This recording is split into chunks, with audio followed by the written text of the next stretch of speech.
근데 따지고 보면 확실했던 적은 한 번도 없어요. 그렇잖아요. 세계가 확실했던 적은 없죠. 덜 불확실했을 뿐이지. 그렇기 때문에 결국에는 약간 파도가 더 높아졌다라고 생각할 수도 있고요.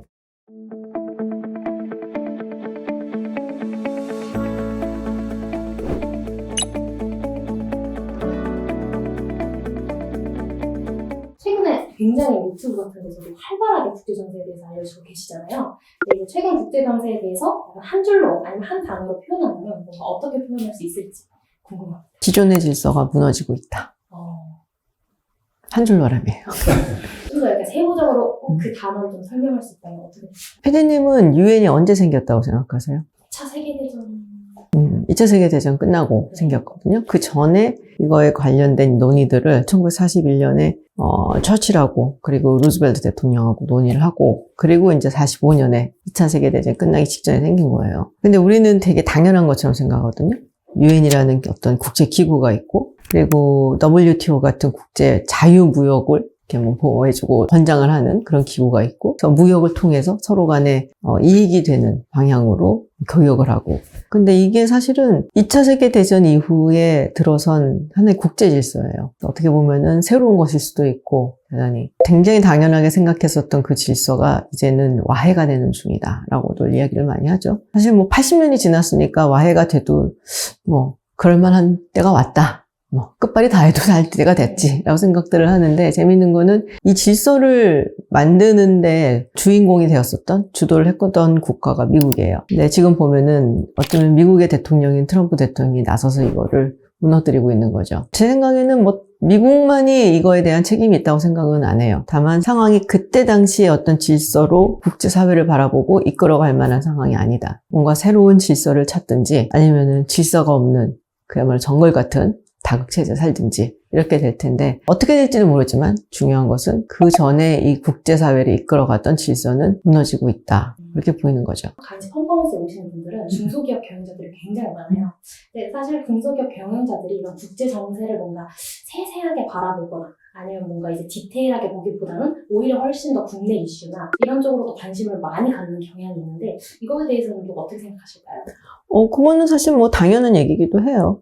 그 중소기업의 경우에는 사실 시장이라든지 아니면 공장이 있는 곳이라든지 이런 게 아무래도 국내로 한정되어 있는 경우들이 많으니까. 근데 생각을 해보면 지난 80년 동안 좀 더 정확히 말하면 사실 냉전이 끝난 다음에 한 30년, 35년 동안 각 국가들이 굉장히 그 연결망이 촘촘해졌어요. 그래서 예를 들어서 우리가 우크라이나에서 전쟁이 터졌을 때 정말 많이 했었던 얘기가 저 우크라이나라는 나라에서 전쟁이 터졌는데 근데 이게 우리의 실상에도 이렇게 영향을 미쳐? 라고 얘기를 했단 말이에요. 아니 가봤더니 밀가루 값이 올랐어. 또 빵값도 올라. 여러 가지 식료품 가격이 올라. 이런 거부터 시작을 해서. 그래서 나의 근거지가 한국이고 한국에서 생산을 하고 한국 마켓에서 뭔가 빼다 팔고 이런다고 하더라도 지금 국제사회에서 일어나는 일의 영향에서 우리가 완전히 벗어나 있다라고 얘기할 수가 없어요.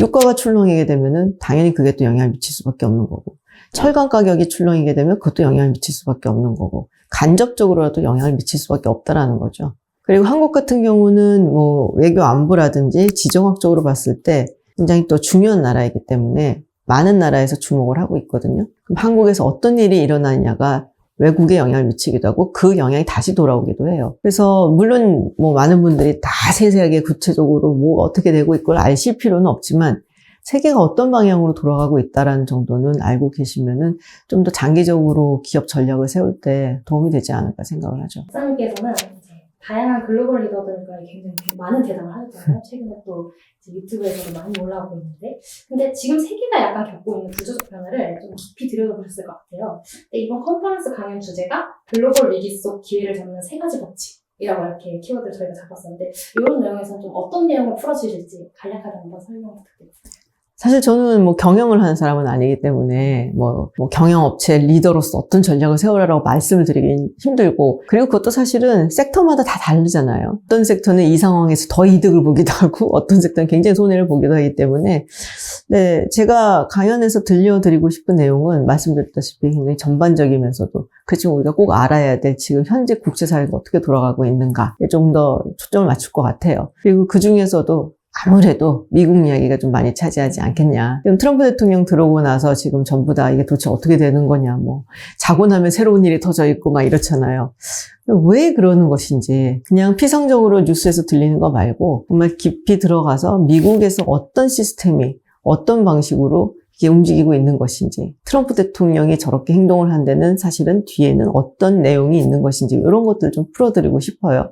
그러기 위해서는 사실은 역사를 조금 알아야 되고요. 미국이란 나라에 대해서 우리가 잘 모르는 부분이라든지 또 미국의 외교안보 정책의 역사 이런 것들을 알아야 되고 이런 외교안보 정책의 역사는 사실은 미국이란 나라의 경제정책, 산업정책 이런 것하고 함께 하고 있어요. 항상. 그렇기 때문에 그런 부분도 조금 말씀을 드려야 될 것 같고요. 그래서 역사를 통해서 보면은 향후에 미국이란 나라의 외교안보 정책이 어떤 방향으로 갈 것인가, 이게 과연 트럼프라는 사람의 4년 임기 동안으로 쫑 하고 끝날 것인지 아니면 더 연장이 될 것인지, 그러는 가운데 국제 질서는 어떻게 재편이 되고 그거에 따라서 유럽이나 아니면은 뭐 동남아시아 지역, 또 아프리카나 중남미 지역은 어떻게 반응을 하고 세계는 어떻게 움직일 것인지 뭐 이런 얘기들도 할 수가 있을 것 같고요. 제 강연에서 정말 강조하는 부분은 그 지역에 대해서 많이 좀 연구를 하시라라는 부분이에요. 물론 이제 국내에서만 활동하시는 분들도 계시겠지만 뭐 재료를 가지고 오든 아니면 외국 시장에 팔든 외국에 뭐 진출을 해서 있는 기업들도 있을 거고요. 그런 경우에는 자신이 상대해야 되는 국가에 대해서 좀 더 지역적으로 면밀하게 접근을 하시라라는 말씀을 좀 드리고 싶고, 또 하나는 소위 말하는 글로벌 사우스라고 있어요. 이게 뭐 정확한 정의는 아닌데 대체적으로 우리가 이해하기로는 약간 적도 아래에 있는 좀 개발도상국 이런 국가들. 최근 들어서는 그 국가들에 많이 주목을 하라고 얘기를 하고 있어요. 인구가 증가를 하고 있고, 그리고 요새 굉장히 필요한 핵심 광물 자원들이 많이 나오는 국가들이고, 그래서 그들의 어떤 가능성, 포텐셜 뭐 이런 부분에 대해서도 조금 소개를 해드리려고 합니다. 이야기를 듣다 보니까 역사, 정치 이런 키워드들이 많이 발견되는데 사실은 저희는 경영이라는 메인 키워드로 컨퍼런스나 이런 이제 컨설팅을 하고 있는데 박사님이 생각하시는 경영이 어떤 건지 잠깐 궁금해졌어요. 사실 리더십하고 굉장히 관련이 있다고 생각을 해요. 또 작은 조직부터 시작해서 국가에 이르기까지 어떤 리더가 들어서느냐, 그리고 어떤 리더가 어떤 전환점에서 어떤 결정을 하느냐, 이게 사실은 그 조직의 운명을 결정을 하잖아요. 그래서 리더는 귀가 많이 열려 있어야 되고 또 눈도 열려 있어서 많은 것을 봐야 되고 정말 중요하고 책임을 많이 지는 자리이고, 정치적으로 이제 국가 하나가 흥망성쇠를 이루는 과정이 뭔가 조직 하나의 흥망성쇠를 이루는 과정이 비슷할까? 그런 관점에서 엄청 그러니까 그런 얘기를 하잖아요. 그러니까 한 기업이 성장을 할 때 가장 도움을 주었었던 뭐 아이템이라든지 아니면 기술이라든지 이런 것들 때문에 그 기업이 쇠락하는 경우가 많다고, 이런 연구가 많거든요. 그러니까 어떤 시점에서 뭐 창의적으로 다른 발전을 하려고 다른 길을 뚫어본다든지 아니면은 그 자신이 가지고 있는 강점을 더 발전을 시킨다든지 이런 것들을 사실은 리더가 결정을 해야 되는 거란 말이에요. 그래서 뭐 제가 생각하는 경영은 결국에는 리더십에 의해서 결정이 되고, 그리고 그 리더십은 많은 것을 보고 들은 다음에 기업이 생존할 수 있도록 결정을 하는 굉장히 중요한 자리다. 뭐 그런 정도로만 하고 있죠. 기업을 안 해서 정말 다행이에요. 실제로 약간 많은 곳에 출강을 가시거나 하는데 기업 쪽도 실제로 많이 가요. 많이 가죠. 가서는 약간 어떤 주제로? 사실 저는 기업에 출강을 갈 때, 뭐 국제정세, 뭐 정치 이야기, 뭐 이게 뭐 도움이 많이 되실까? 이런 생각으로 처음에 시작을 했었어요. 근데 의외로 굉장히 많은 기업의 뭐 리더에 계신 분들이 이런 걸 알고 싶어 하세요. 그리고 생각보다 얘기를 풀어서 해주는 사람이나 아니면 그런 이제 소스가 그렇게 많지는 않구나라는 생각도 하게 됐고, 그러면서 이제 느낀 건 한국이라는 나라가 정말 많이 컸구나. 이제는 그냥 국내에서만 하는 것으로 끝나지 않고, 그리고 두 번째는 그래도 어쨌든 이런 중소기업이든 대기업의 리더들이 밖에서 일어나는 일에 대해서 좀 더 자세히 알고 싶어 한다는 것도 굉장히 긍정적이었고요. 그래서 저는 처음에는 정치에 대해서, 더군다나 국제 정치에 대해서 이게 과연 수요가 있을까? 라는 생각을 했었는데 예상을 뛰어넘는 대단히 많은 수요가 있습니다. 이런 불확실성 시기에서 사실은 아까 말씀해 주셨던 것처럼 경영자들은 리더십을 발휘해야 돼요. 근데 이런 경영자들에게 뭔가 리더십을 발휘해야 되고 뭔가 조금 더 혁신을 나가야 되고 하는 분들에게 어떤 메시지를 좀 주고 싶으실까요? 근데 따지고 보면 확실했던 적은 한 번도 없어요. 그렇잖아요. 세계가 확실했던 적은 없죠. 덜 불확실했을 뿐이지. 뭐 그렇기 때문에 결국에는 약간 파도가 더 높아졌다라고 생각할 수도 있고요. 저는 그래도 기업들이 해외 시장에 눈을 많이 돌려야 된다고 생각을 해요. 뭐 한국의 인구가 줄어들고 있다 뭐 이런 얘기도 있지만 뭐 조금 그거는 나중에 일이더라도 좀 더 많은 수요가 해외에 있고 얘기하는 뭐 미국이라든지 뭐 이런 데 말고도 대단히 많은 굉장히 성장하는 마켓들이 지금 있거든요. 그래서 찾아보면은 분명히 기회가 많은 곳도 있고 그래서 어차피 한국이 내수라든지 여기서만 먹고 살 게 아니라면 그리고 그러기도 힘들고 결국에는 이제 국제사회로 눈을 돌리고 외국에 있는 시장으로도 눈을 돌리고 좀 더 적극적으로 진출을 하려는 노력을 해야 되지 않을까라고 생각합니다. 컨퍼런스에서 많은 이야기를 나눠주셨거든요.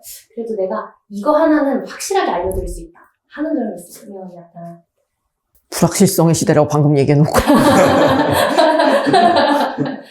약간의 뭔가 가면 이거 하나는 내가 얻고 오겠구나. 이거에 국제 정세가 될 수도 있고 내가 보는 눈을 기를 수도 있어. 일단 국제사회에서 일어나는 일에 대한 관심은 갖게끔 만들어드리고 싶다라는 바람이 좀 있고요. 그리고 혹여라도 미국 쪽에 진출해 있는 기업들 중에서 현재 트럼프 행정부에서 나온 여러 정책 때문에 고민이 많으시다면 이런 또 다른 길이 있어요라는 정도는 말씀드릴 수 있지 않을까라는 생각을 합니다.